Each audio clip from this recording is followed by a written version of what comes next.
मैं राजेश हूँ। मैं एक मिडिल क्लास फैमिली से हूँ। मैंने अपने घरवालों को कहा था कि जब तक मैं अच्छी नौकरी नहीं करता तब तक शादी नहीं करूँगा। मैं बैंक के लिए तैयारी कर रहा था, जिसमें काफ़ी समय लग गया। इस कारण मेरी उम्र 33 साल की हो गई, लेकिन मेरी नौकरी अच्छी जगह लग गई थी।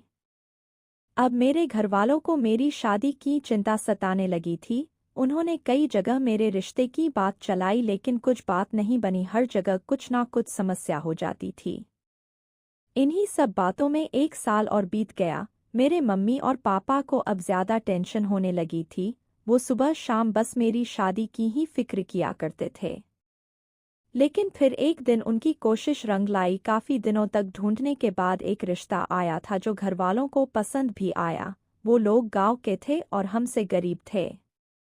घरवालों ने मुझे उस लड़की की तस्वीर दिखाई। लड़की अच्छी थी। मैं किसी और शहर में नौकरी करता था। मम्मी और पापा ने लड़की को उसके घर जाकर देखा था। मुझसे भी कहा था, लेकिन मैं जा नहीं पाया। मम्मी को लड़की पसंद आ गई थी। मम्मी ने कहा कि अब बस शादी जल्दी से करना है। शादी का ऐसा योग बन रहा था कि या तो शादी 15 दिन में हो या फिर 2 साल बाद हो, लेकिन अब शादी को टाला नहीं जा सकता था। इसलिए शादी 15 दिन में होना ही तय हो गया था। इतने कम समय में अब मैं लड़की को देखने भी नहीं जा सका, इसलिए मैं अब शादी के लिए ही छुट्टियां लेकर आ गया। मैं शादी के 5 दिन पहले ही आ गया था। शादी की तैयारियां जोरों शोरों से चल रही थी। बहुत जल्द हमें सब तैयारियां पूरी करनी पड़ी और फिर शादी का समय आ गया। शादी वाले दिन हम लोग बारात लेकर लड़की वालों के यहाँ पहुँच गए।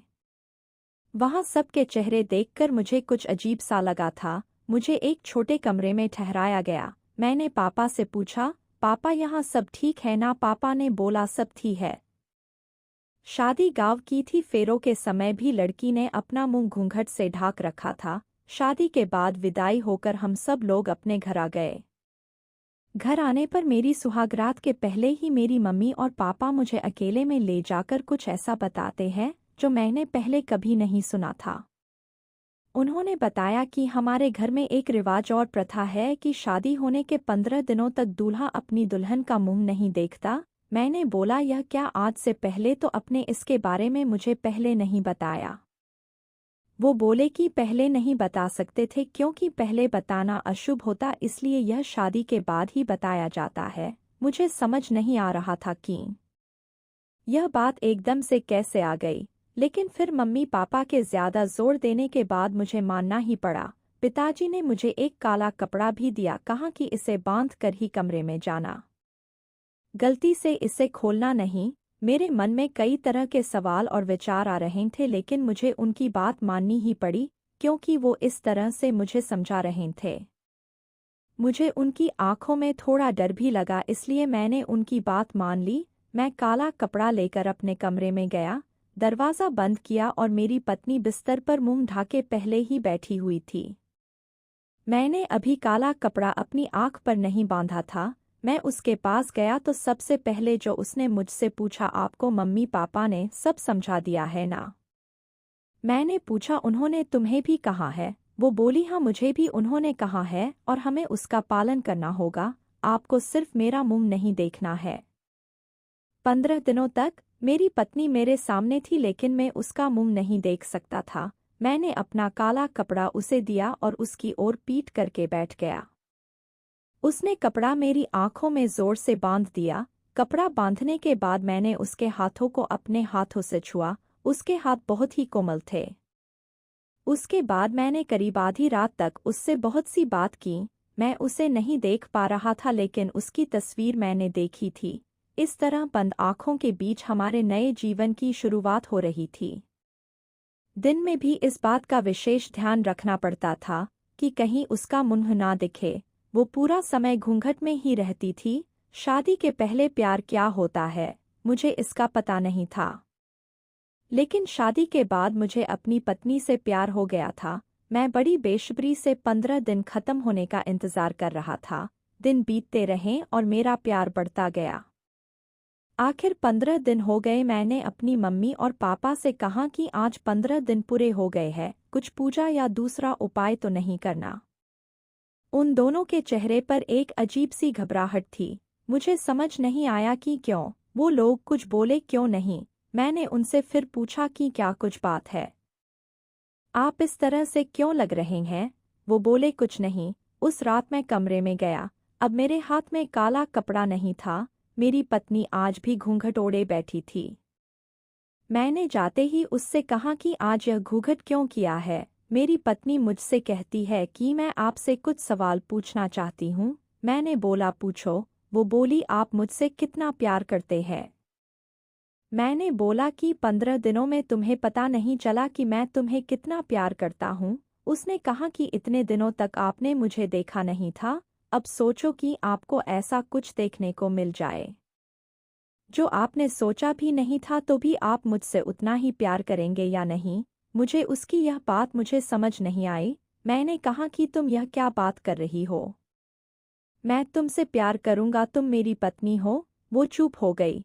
फिर आखिरकार मैंने वो किया जो मैं करना चाह रहा था। मैंने उसका घूंघट उठाया और घूंघट उठाते ही जब मैंने उसकी शक्ल देखी तो मुझे यकीन नहीं हुआ। यह वो लड़की नहीं थी जिसकी मुझे तस्वीर दिखाई गई थी। यह तो कोई और ही लड़की थी। मैंने उससे पूछा कौन हो तुम। वो बोली मेरी आवाज़ तो आप जानते हैं, मैं वही हूँ आपकी पत्नी।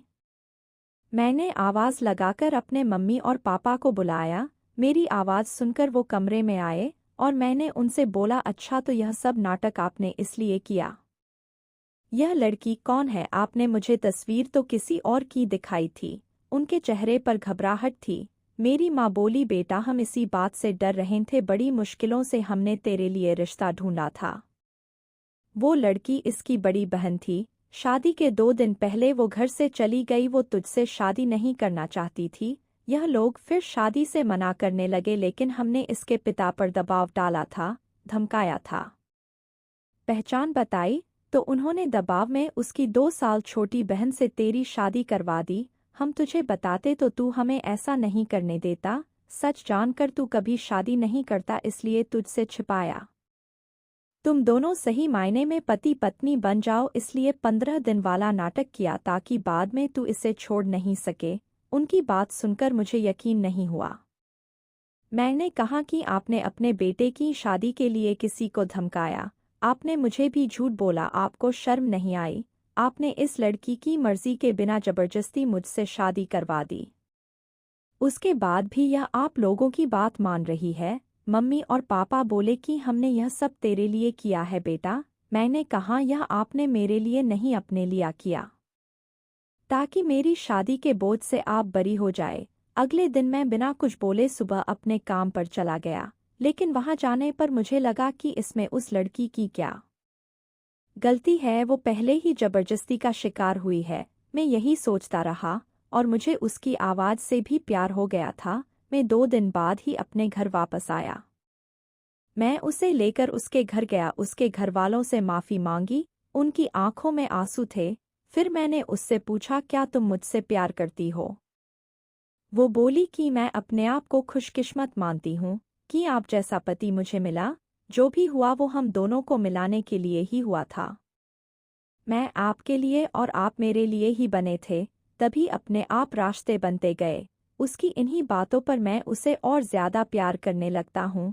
अब मेरा फर्ज है कि मैं उसे दुनिया भर की खुशियाँ दूँ और खूब सारा प्यार करूँ।